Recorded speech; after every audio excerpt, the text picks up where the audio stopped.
promise those. George Port made a presentation last week, and he used the M word, money. And that's really what we're talking about here, and we shouldn't be at all embarrassed about it. You know, Terry said to me recently that the most generous people that we know are those who are the most grateful. And we pledge, as we do, to this parish because of our gratitude for what this parish gives us. I can point to any number of things, and I could be up here for hours to talk about this, but let me just point out what we're particularly grateful for. We're grateful for Emily's presence among us.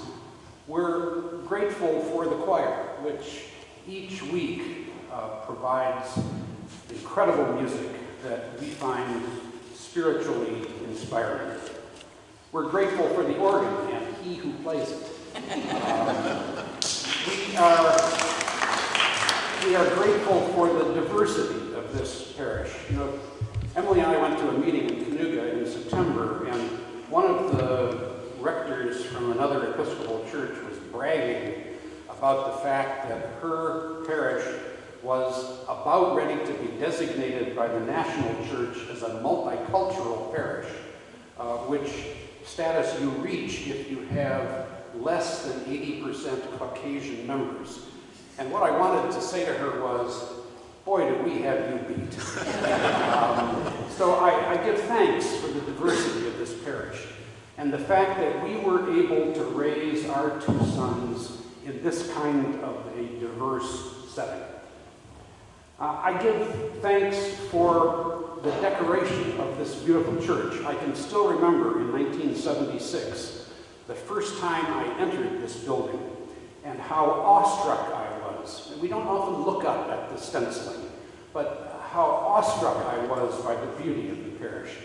I'm grateful for the flowers that are so often done by our floral iconographer. I'm grateful for that great north window when I look at it. I'm grateful for the faithfulness of the members of this parish in supporting our various outreach projects.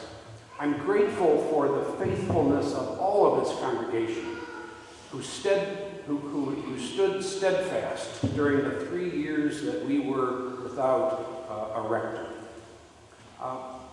I'm grateful for the welcoming nature of this parish.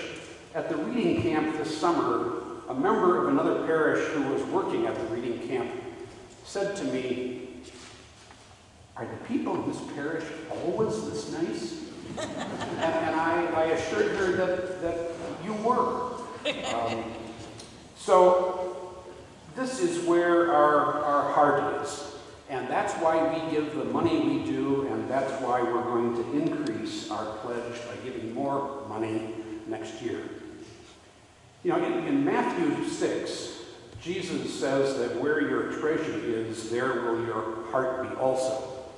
But isn't the converse true as well? Where your heart is, that's where your treasure or your money will be. For the Lloyds, our heart is here. And that's why we give what we give. So I urge you to consider, as you look at that pledge card, how much money,